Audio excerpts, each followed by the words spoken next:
First of all, Mr. Speaker, Mr. Speaker, it is very unfortunate. Balance नहीं, आपने तो सारी बातें की है ना जी। योर मिस्टर स्पीकर, नहीं वो मैंने इधर भी दिया ना, एक उमर साहब को दिया था, एक आपको दिया था, एक उनको दिया, इधर बारी बारी कर। मिस्टर स्पीकर, नूर आलम को भी दिया था। कोई बात नहीं, इतना तराजू ना करें ना। मैंने इनको कहा है, मैंने इनको बताया कि कल जो वाकया हुआ मैंने उस पर एक्शन लेना है। मैं बहुत दुखी होकर ये एक्शन लूंगा, मगर मैं आज लूंगा ये एक्शन। ये बड़ा क्लियर है, नंबर 1। नंबर 2, मैंने इनसे कहा है कि ताली 2 हाथ से बजेगी, 1 हाथ से नहीं बजेगी। जी शुक्रिया गौहर साहब। Thank you mister speaker, thank you so very much. But first of all, it is very unfortunate that we have to protest to get your attention. We are here as an opposition to support you. Yes, you will get the time when you get it. I have to keep a balance between the government and opposition, which I have been trying to do.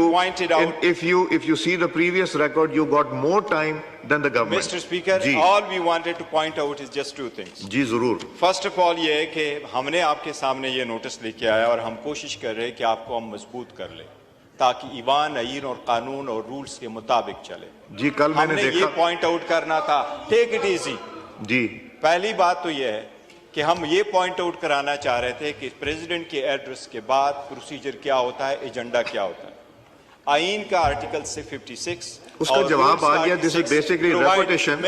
The law minister already cleared that the report the speech will be laid here. आप उस पे ruling दे जी। आप देखें, सबसे पहले ये है कि अगर आपका एजेंडा आता है तो सदर के एड्रेस के बाद उस पे प्रोपोजिशन नहीं शुरू करना होता है और डेट फिक्स करना होता है और हमने देना है और गवर्नमेंट ने उस पे जवाब देना है, न कि कोई और एजेंडा आ जाए।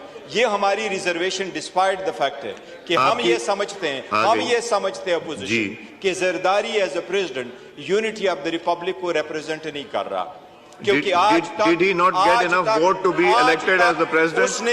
उसने पाकिस्तान पीपल्स पार्टी के सदारत से इस्तीफा नहीं दिया है। नहीं उसने अपनी पॉलिटिकल एक्टिविटीज शन की। एक सेकंड प्लीज तशरीफ देखे, एक सेकंड प्लीज बात करने दें, उनको बात करने दें।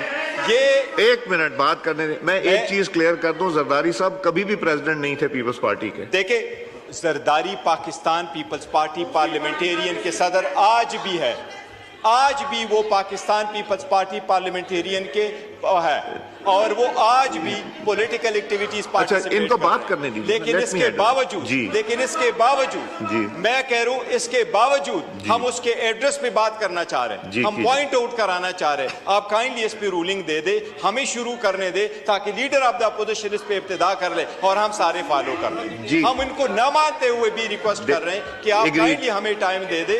ये कानून, ये आर्टिकल 56 और रूल 60 के मुताबिक बिल्कुल ठीक है। ये एजेंडा जनाबी speaker, I totally agree with you. 1 अप्रैल का एजेंडा 15 तारीख को रिपीट हो गया और हमारा जुडिशरी का एजेंडा नहीं आया, डिस्पाइट द फैक्ट की रिक्वेजिशन हमने की थी।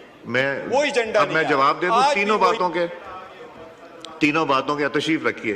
पहली बात का ये जवाब है कि जिस तरह लॉ मिनिस्टर साहब ने भी एक्सप्लेन किया कि जब रिपोर्ट आएगी हमारे पास, तब जब वो उनकी स्पीच आएगी तब हम एजेंडा पे रख देंगे।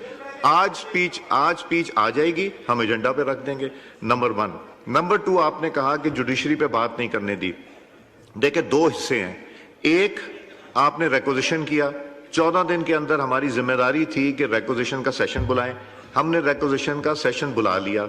नंबर 2, वो सबजुडिस इशू है, इसलिए सबजुडिस इशू को हम एजेंडा पे नहीं लेके आएंगे और ना हम लेके आए। नहीं, ये बहस दर बहस नहीं। So these are the answers to your. Sharmila Farooqui साहब on a point of order. एक सेकंड ठहरे, 1 मिनट कर। जी गौहर साहब, 1 सेकंड शर्मिला जी। 15 सेकंड के लिए जनाबी स्पीकर, रूल 86 बड़ा क्लियर है। जो मैटर सबजुडिस होता है उस पर बहस नहीं होती, लेकिन उसमें प्रोवाइजो है। प्रोवाइजो में प्रोवाइडेड है कि अगर बहस का एक्सटेंट वोसा हो जिससे केस अफेक्ट ना हो रहा तो बहस हो सकती है। पहले भी इस ईवान में सारी चीजों पे इन्होंने बहस कराई थी, जो सुप्रीम कोर्ट ने ईवन ऑर्डर भी कर लिए थे। तो हम तो सिर्फ उस पर बहस करना चाहते हैं। रूल 86